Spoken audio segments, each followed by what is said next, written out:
My friends, there is a truth that God has woven into the fabric of creation, a truth that echoes throughout the scriptures and into our very lives. God is a God of restoration. What was lost can be found, what was broken can be healed, and what was stolen can be returned. It is in his nature, his very heart, to restore. And when God restores, he does not merely return something to its former state. He multiplies, he increases, and he redeems beyond what was taken. The enemy wants you to believe that what you've lost is gone forever, that the years of pain, failure, and disappointment cannot be undone. He whispers that you've wasted too much time, that it's too late, that the damage is irreversible. But that is a lie, because we serve the God who does the impossible, the God who says, I will restore to you the years that the locust has eaten. Think about that for a moment. He didn't just say he would restore what was taken, but the years. What does that mean? It means that the time that was stolen, the opportunities that seemed to pass you by, the seasons of barrenness and brokenness, God is not only able to make up for them, but to accelerate his blessings in such a way that he redeems even lost time. Look at Job. He was a man who lost everything, his wealth, his children, his health. It seemed as if his life had collapsed beyond repair. Yet the story did not end in loss, because when God stepped in, he restored Job's fortunes double of what he had before. That is the nature of God's restoration. He doesn't just bring back what was lost, he increases it. Some of you have been through seasons where it felt like everything was stripped away. Maybe you lost years to struggles, to battles you didn't see coming. Maybe you lost dreams, relationships, opportunities, or even hope. But hear this today, God has not forgotten you. The years that seemed wasted are not lost in his hands. He is the God who redeems time. Israel had endured years of devastation, suffering the consequences of their choices and facing the destruction left behind. But then God spoke through the prophet Joel, saying, I will restore the years the locusts have eaten. He was promising not only to remove the destruction, but to replenish what was taken, to bring an abundance so great that it would be as if the years of famine had never happened. Do you see it? When God restores, he doesn't leave a trace of the former devastation. He rebuilds in such a way that his blessing far outweighs the loss. He turns mourning into joy, ashes into beauty, despair into praise. You may be looking at your life and thinking, but I've made mistakes. I've wasted years. I've walked down the wrong path. But do you know something? God is bigger than your mistakes. He can take even the years that were lost due to bad choices, due to detours, and he can still weave them into his perfect plan. He is not limited by your past. He is the God who makes all things new. Abraham and Sarah waited for decades for a promise that seemed impossible. But when God fulfilled it, Isaac was not just another child, he was the beginning of a nation. The delay wasn't a denial, it was a divine setup for something greater. Think about Joseph. He spent years in slavery, years in prison for something he didn't do. If you looked at his life at certain moments, it would seem like all his dreams had been shattered. But in an instant, God lifted him up from the prison to the palace. And when Joseph finally stood before his brothers, the very ones who betrayed him, he didn't say, look at what you did to me. He said, what you meant for evil, God turned for good. And that is the truth for your life. The things that were meant to harm you, to break you, to steal from you, God can turn them around. He can use them as the very thing that propels you into your destiny. The key is to trust him, to believe that no matter what you've been through, your story is not over. The best is still to come. Restoration is not just about receiving back what was lost, it's about stepping into something greater. It's about God taking what was meant for your harm and using it to bring you into a place of greater blessing, greater purpose, and greater joy. You may feel like you're too far gone, like too much time has passed, but let me remind you of something with God. It is never too late. He is not bound by time, he created time. He is not limited by the years that have passed. He is the God who redeems the years. And when he restores, he doesn't just bring you back to where you were, he takes you further. He increases, he multiplies. So if you've lost something, if you've walked through years of brokenness, if you've believed the lie that it's too late, know this: God will restore your lost years. He will restore your broken dreams. And when he does, you will look back and see that nothing was truly lost, because in his hands, even the broken pieces of your past can become the foundation for something greater than you ever imagined. Nothing is wasted in God's hands. Not a single tear, not a single struggle, not a single moment of pain. The enemy wants you to believe that your past failures, your mistakes, the years you spent wandering, or the opportunities you think you missed were all for nothing. But that is not the way of God. He is the God who redeems, the God who restores, and the God who takes even the broken pieces of your life and turns them into something beautiful. Think about Joseph. If ever there was a man who had reason to believe that everything had gone wrong, it was him. He was given a dream. a vision of greatness. But instead of stepping into that promise right away, he was betrayed by his own brothers, thrown into a pit, sold into slavery, and later imprisoned for a crime he didn't commit. Year after year, it must have seemed like his life was heading further and further away from the dream God had given him. But what he couldn't see at the time was that every step, every hardship was part of God's plan. Every trial was shaping him, preparing him, positioning him for the moment when it would lift him up. And when that moment came, it wasn't just about Joseph, it was about saving an entire nation. It was about preserving the very family that had betrayed him. What Joseph thought were wasted years of pain, years of unfair suffering, were actually the very years that led him to his destiny. And when he finally stood before his brothers, the same ones who had once sold him into slavery, he didn't say, "Look at what you did to me." He said, "What you meant for evil, God turned for good. Do you see it? The things that the enemy meant to destroy you, God is turning for good." The very trials you thought would break you are the ones God is using to strengthen you, to prepare you for what's ahead. Nothing is wasted in his hands. Maybe you've walked through seasons where you felt forgotten. Maybe you've looked at your life and thought, if only I had made different choices, if only I hadn't wasted those years, if only I had taken a different path. But let me tell you something, God is not just the God of second chances. He is the God who redeems time. He is the God who takes what seems lost and makes it new again. Look at Moses. He spent 40 years in the wilderness, far from Egypt, far from the calling he once thought he had. By the time God appeared to him in the burning bush, Moses had likely settled into the belief that his best years were behind him. But in that very moment, God called him to something greater. What Moses saw as wasted years, God saw as preparation. Because when Moses returned to Egypt, he was not the same man who had fled years before. He was the man God had refined, strengthened, and prepared to lead an entire nation to freedom. Nothing is wasted in God's hands, not your failures, not your detours, not your pain. He is weaving all of it into his divine plan. Think about David. He was anointed as king when he was just a young shepherd boy, but he didn't step into that calling right away. Instead, he spent years running for his life, hiding in caves, facing battles that had nothing to do with his own choices. But those years were not wasted. Those years shaped him into the man who would one day rule Israel with wisdom and strength. Those years refined him into a king after God's own heart. God is doing the same in your life. What looks like delay is not denial. What looks like a setback is often the very thing that will set you up for what God has in store. The enemy wants you to focus on the pain, on the time you think you've lost, on the mistakes you've made. But God is saying, trust me, I am working all things together for your good, and that's what he does. He takes broken things and makes them whole. He takes shattered dreams and breathes life into them again. He takes the years you thought were wasted and turns them into the foundation for something greater than you ever imagined. So don't look at your life and see only what was lost. Look at your life and see what God is doing. See that nothing, no trial, no hardship, no moment of pain is ever wasted in his hands. And when he restores, when he redeems, when he fulfills the promise he has placed in your heart, you will look back and realize that every step, every season, every moment was leading you exactly where he always intended you to be. There is a path that leads to restoration, a way that God has set before us. And that path is the way of repentance and renewal. So many people carry the weight of their past, the burden of their mistakes, the regret of wasted years. They believe they are too far gone, that they have strayed too far, that the damage cannot be undone. But God is not only the God of restoration, he is the God of new beginnings. And no matter how far you've wandered, no matter how broken your life may seem, his arms are open. The door is never closed. Look at the story of the prodigal son. Here was a young man who had everything, a home, a future, an inheritance, and yet he walked away. He took what he had and wasted it in reckless living. And when it was all gone, when he found himself broken, starving, and lost, he believed he was no longer worthy to be called a son. But what he didn't know, what so many don't realize, is that his father had never stopped watching for him. The moment he turned back, the moment he took that first step home, his father ran to him. Not with condemnation, not with anger, but with open arms. He clothed him in new robes, put a ring on his finger, and restored him as redeemer. That is the heart of God. He is not waiting to condemn you. He is waiting to restore you. But restoration begins when we turn back to him, begins when we surrender our brokenness, our failures, our regrets, and allow him to make all things new. Think about David. Here was a man after God's own heart, anointed to be king, and yet he fell. He sinned, he strayed, he failed. But the difference between David and so many others was that he knew where to turn. When he was confronted with his sin, he didn't run from God, he ran to him.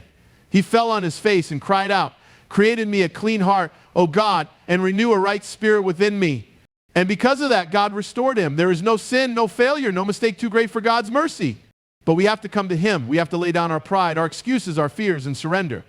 That's when restoration begins, because God is not just looking to fix what is broken, he is looking to make it new. Look at Job. He lost everything, his family, his health, his wealth, and yet in the midst of his suffering, he refused to turn away from God. He didn't understand what was happening. He had questions, he had moments of despair, but he never let go of God. And in the end, God restored him. Not only did he return what was lost, but he doubled it. That is what God does. He takes the broken places of your life and not only heals them, he increases, he multiplies, he redeems. Maybe you've been through a season of loss. Maybe you've strayed, maybe you've fallen. Maybe you've given up hope that things could ever be made right again. But the promise of God is this: if you turn to him, if you seek him, if you surrender all that is broken, he will restore. He will renew. He will give beauty for ashes, joy for mourning, a garment of praise instead of a spirit of despair. But restoration is not just about what God gives back, it's about who you become in the process. It's about learning to trust him in the waiting, to seek him in the wilderness, to walk in faith even when you don't see the outcome. Because when you do, when you hold on to him, you'll find that what he restores is greater than what was lost.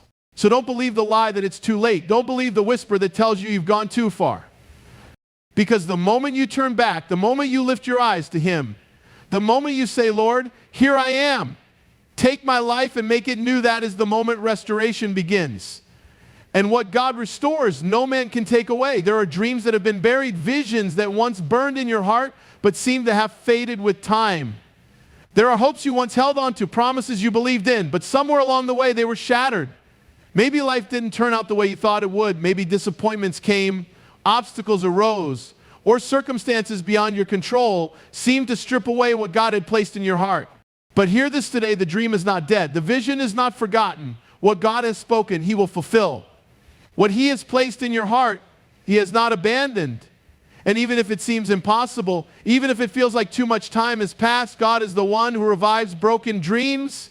Abraham and Sarah had a promise. God had spoken that they would have a child, that they would be the beginning of a great nation. But years passed and nothing happened. The promise seemed delayed, and delay can be one of the greatest enemies of faith. Sarah grew weary, Abraham questioned, and in their own understanding, they tried to take matters into their own hands. But God's promises are not fulfilled by human effort. They are fulfilled by his power. And in the fullness of time, when it seemed beyond all possibility, Sarah conceived and Isaac was born. Some of you have been waiting. Some of you have prayed and believed, but the years have gone by and you wonder if the promise will ever come. But God does not forget what he has spoken. What he has promised, he will bring to pass. His timing is not your timing, but his timing is perfect. And if he has placed a dream in your heart, he has also prepared the appointed time for its fulfillment. Joseph had a dream, a vision from God that one day he would be lifted up, that he would walk in a destiny far greater than anything he could imagine. But after that dream was given, everything in his life seemed to move in the opposite direction. He was betrayed, thrown into a pit, sold into slavery, falsely accused, and imprisoned. Every circumstance seemed to contradict the dream, and yet in all of it, God was working. What seemed like setbacks were actually setups. What seemed like detours were actually the path to fulfillment. And in one moment, in God's perfect time, Joseph was lifted from the prison to the palace, and the dream was fulfilled. The enemy will try to convince you that because things didn't happen the way you expected, the dream is over. But God is not bound by your expectations. He is not limited by the way you thought things would unfold. He sees the bigger picture. He knows how to take what seems broken and weave it into his greater plan. And when he restores, he doesn't just give back what was lost. He brings it forth in a way that is greater than you ever imagined. Moses was called from birth. He was set apart for a divine purpose. But after one moment of failure, he fled into the wilderness. For 40 years, it seemed as though his destiny had been lost. He had once believed that he would deliver his people, but now he was just a shepherd in a foreign land. And yet God had not forgotten. In the very place where Moses thought his life had been reduced to nothing, God appeared in a burning bush and called him back to the very purpose he thought was lost. God does not forget his plans for your life. Even when you feel like you have missed your opportunity, even when it seems like the door has closed, God is still able to bring it to pass. His calling is without repentance. If he has spoken it, it will come to pass. If he has given you a dream, he will fulfill it. Maybe you have looked at your life and thought, it's too late. Too much time has passed. I've made too many mistakes. But God is not limited by time. He is not hindered by human failure. He is the God who resurrects. He is the God who breathes life into dry bones. He is the God who calls forth what seems dead and brings it back to life. The enemy wants you to believe that the dream is over, that the promise is gone. But God is saying, I am not finished. What I have spoken, I will do. What I have begun, I will complete. Do not let go of the dream. Do not let disappointment have the final word. What God has promised, he will fulfill. And when he does, it will be greater than anything you could have ever imagined. Restoration is not just something that happens, it is something that must be received. And the bridge between where you are and the restoration God has promised is faith. Faith is what allows you to see beyond what is in front of you, beyond the pain, beyond the loss, beyond the years that have slipped away. Faith is what takes hold of God's promise and refuses to let go, even when everything in the natural says it is impossible. There was a woman who had suffered for 12 years. She had tried everything. She had spent all she had searching for a cure, searching for relief, searching for hope, and yet nothing worked. But then she heard about Jesus. She heard that he was healing, that he was restoring, that he was doing the impossible. And something stirred inside of her faith. She could have given in to despair. She could have said, it's been too long. I've suffered too much. There's no point in hoping anymore. But instead, she made a decision. She pressed through the crowd. She reached out and she touched the hem of his garment. And in that instant, she was healed. Not because she prayed the perfect prayer, not because she had done everything right, but because she had faith, because she believed that if she could just reach out, if she could just take hold of him, she would be made whole. And Jesus turned to her and said, daughter, your faith has made you well. Your faith is the key. It is what unlocks the door to restoration. It is what takes what has been lost and places it in God's hands, believing that he will redeem it. Faith does not always see the outcome immediately, but faith believes before it sees. Abraham had to walk in faith for years before the promise came to pass. God told him, look at the stars. So shall your descendants be. And yet for years he and Sarah remained childless. Every passing day, every passing year, in the natural, it seemed more impossible. But faith does not live by sight. Faith believes what God has spoken, even when the evidence says otherwise. And because Abraham believed, because he held on, because he did not waver in doubt, he received the fulfillment of the promise. When the Israelites stood at the edge of the Red Sea, they saw no way forward. Behind them, the armies of Egypt. Before them, an impassable sea. In the natural, there was no escape, but Moses stood and declared, stand firm and see the salvation of the Lord. He lifted his staff, the waters parted, and they walked through on dry ground. Faith moves forward even when there is no visible path. Faith steps out even when there seems to be nothing beneath your feet. And when faith moves, God moves. Some people say they are waiting on God, but the truth is God is waiting on them, waiting for them to take a step, waiting for them to believe again, waiting for them to stop looking at their past and start looking at him. The enemy wants to keep you stuck, staring at the broken pieces of what was lost. He wants to fill your heart with doubt, with fear, with thoughts of what if it never happens? What if God doesn't come through? But faith silences those voices. Faith says, I may not see it yet, but I know my God is faithful. I know he will restore. I know that nothing is impossible with him. Look at Peter. When he saw Jesus walking on the water, something inside of him knew that if Jesus was there, he could step out too. And so he did.